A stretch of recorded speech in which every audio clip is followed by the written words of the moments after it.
I'm very excited today to join you all at this very important stage of a great journey. About 2 years ago, I had a conversation with Mo, that's Mr. Mohammed Yahaya, but everybody calls him Mo, the dynamic UNDP representative in Nigeria, Dr. Dipeolu, our special advisor to the President on Economic Affairs, and Otunba Niyi Adebayo, the Minister of Industry, Trade and Investment. The three of them had been talking about what to do about the challenge of solving graduate unemployment. This was an issue that our government considered perhaps the most important socio-economic one. Mr. President had in fact said that he didn't think that there was a bigger problem that our country faced other than unemployment, because according to him, it fed every other thing. It fed insecurity, it fed instability, it fed poor growth in the economy. So clearly, unemployment is by far and away the most important problem for us. But the problem was not just finding jobs for millions of young people, but perhaps even more importantly, ensuring that young people had these types of skills that industry required, that businesses required, that even public service required. In other words, the employer today is not just searching for a string of degrees, but a person who has the basic skills, or who has the sorts of assets that are required in the workplace. So the three gentlemen proposed the idea of a paid youth internship mentorship program, a program where young men and women will work with the private or public sector for a year, in which they will, by a process of on-the-job mentorship, imbibe employability skills, and be mentored by leaders in the host organizations where they work. This, we all agreed, will be a partnership between the federal government, the UNDP, and other partners. The EU joined the conversation, and alongside the UNDP, have become perhaps our most committed sponsors. Today, that partnership has grown to include over 5,000 businesses who are offering places for work and mentorship to our first set of Jubilee Fellows. The President launched the Nigeria Jubilee Fellows program last year, in August last year. And the idea is to have every year 20,000 Jubilee Fellows working in establishments all around Nigeria, learning work skills, being mentored by entrepreneurs, business managers, and experienced public servants.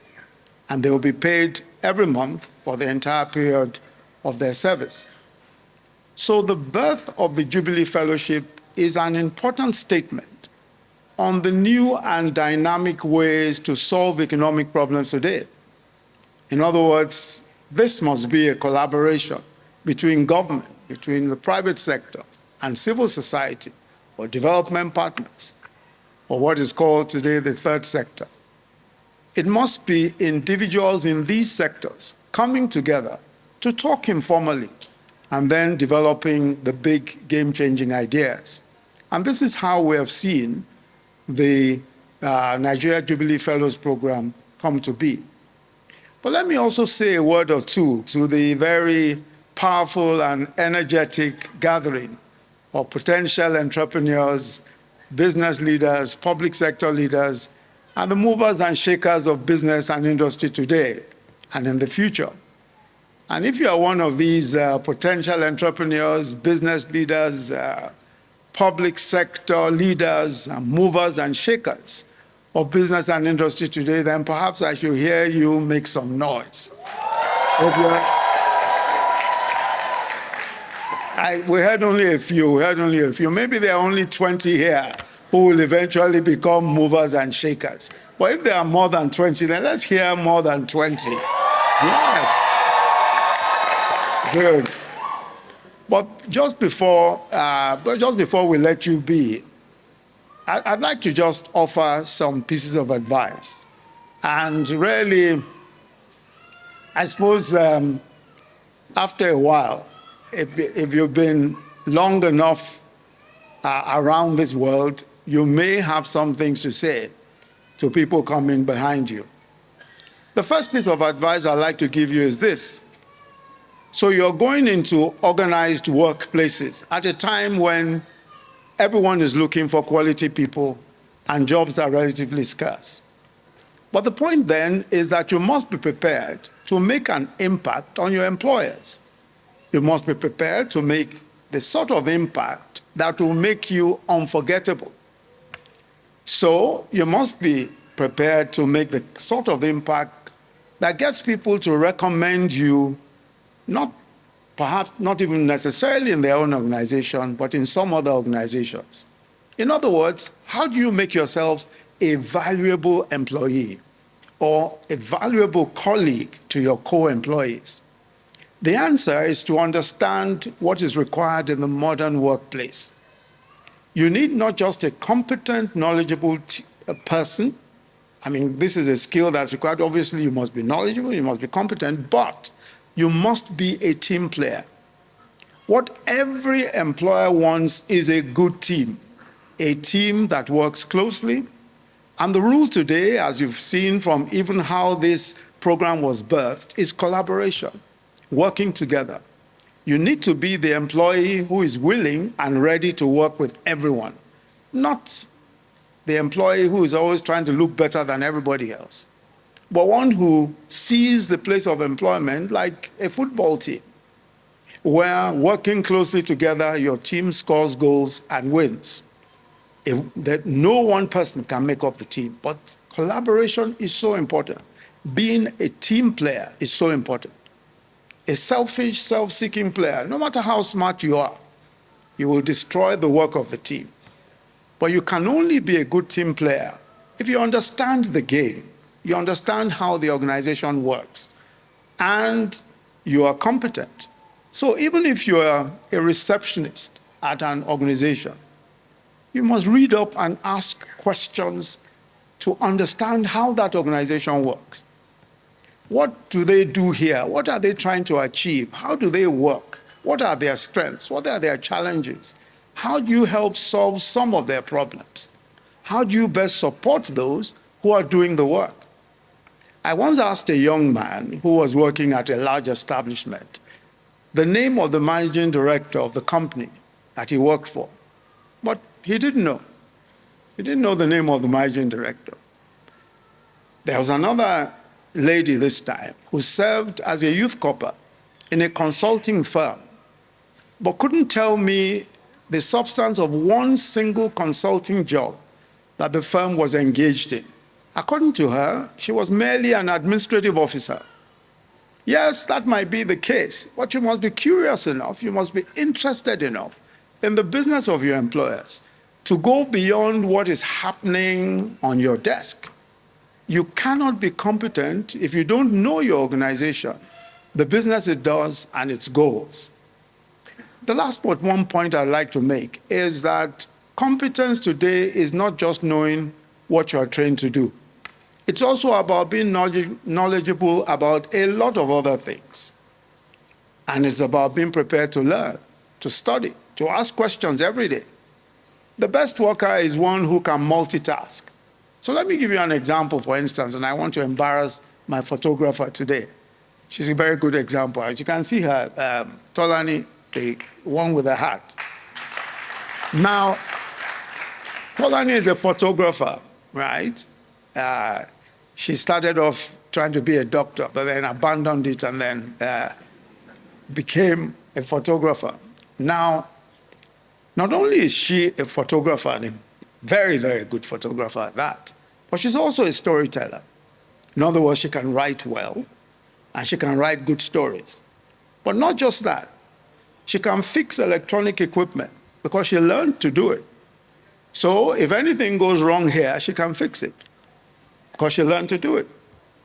She's also very good at writing programs, at writing computer programs, because she learned to do it.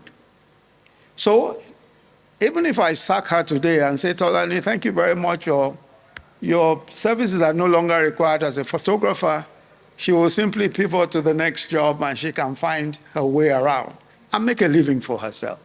So today, what is required is to be a multitasking person. And there are so many opportunities. And you've got to take those opportunities. In my day, all I learned to be was a lawyer.